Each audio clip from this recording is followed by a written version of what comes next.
आदि पुस्तक 2 पर्व एही रूपे आकाशमंडलर ओ पृथ्वीर पुणी सेही 2 रे स्थित समस्त वस्तुर सृष्टि समाप्त हैला।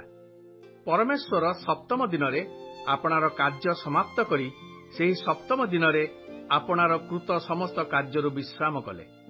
पुणी परमेश्वर सप्तम दिन को आशीर्वाद करी पवित्र कले, जेहेतु सेही दिनरे परमेश्वर सृष्टिकरण रूप आपणार कृत समस्त कार्यरु विश्राम कले। सृष्टि कालरे आकाश मंडल और पृथ्वीर विवरण एही। जेउ समय सदाप्रभु परमेश्वर आकाश मंडल और पृथ्वी निर्माण कले, से समय क्षेत्र रे कोनोसी तृण नथिला और भूमि रे कोनोसी शाक नथिला, जेहेतु सदाप्रभु परमेश्वर पृथ्वी रे वृष्टि कराई नथिले, आउ कृषि कर्म करबाकू मनुष्य ही नथिला। पुणी पृथ्वीरु एक कुहुड़ी उठी समस्त भूमि रे जल सिंचिला। अनंतर सदाप्रभु परमेश्वर भूमिर धूली द्वारा मनुष्य को निर्माण करी ताहार नासिका रंध्र रे फुंक देई प्राणवायु प्रवेश कराइले, तहिर मनुष्य जीवित प्राणी हेला। आउ सदाप्रभु परमेश्वर पूर्व दिगस्थ एदन रे एक उद्यान प्रस्तुत करी सेठारे स्वनिर्मित मनुष्य को रखिले। सदाप्रभु परमेश्वर सेही भूमिरु नाना जातीय सुदृश्य और सुखाद्य वृक्ष, पुणी सेही उद्यानर मध्यस्थान रे अमृत वृक्ष और सदासत ज्ञानदायक वृक्ष उत्पन्न कले।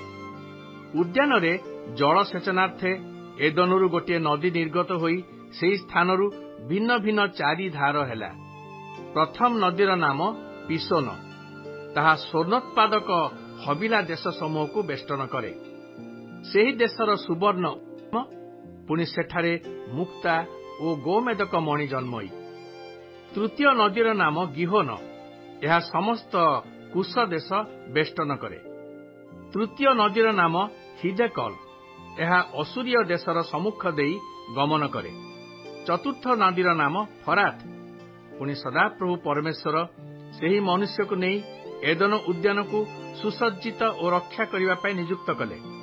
सदाप्रभु परमेश्वर सेही मनुष्य को आज्ञा देई कहिले, तुम्भे उद्यानर समस्त वृक्ष फल स्वच्छंदरे भोजन करिपार, मात्र सदासत ज्ञानदायक वृक्षर फल भोजन करिब नाही, जेहेतु जेउ दिन ताहा खाइब सेही दिन नितांत मरिब।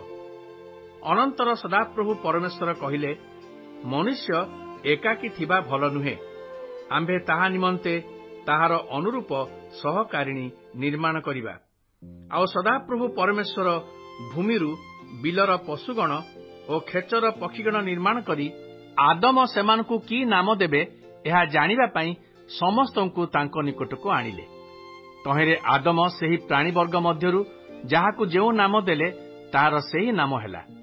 एही रूपे आदम पशु, खेचर पक्षी और बिलर प्रत्येक जंतुर नाम देले, मात्र मनुष्य निमंते तांकर अनुरूप सहकारिणी देखागला नाही। अनंतर सदाप्रभु परमेश्वर आदमंकु घोर निद्राग्रस्त कराई से निद्रा समय तांकर खंडे पंजर नहीं मांस द्वारा से स्थान पूर्ण कले।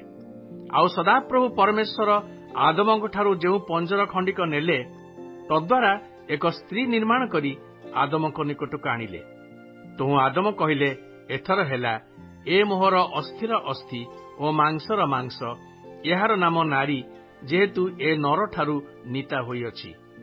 एनिमंते मनुष्य अपना पिता माता को छाड़ी अपना भाज्या ठारे आसक्त हबो, आउ सेमाने एकांग हेबे। आदम और तांकर भाज्या दुहे उलंग थिले हैं, सेमानकर लज्जा बोध नथिला।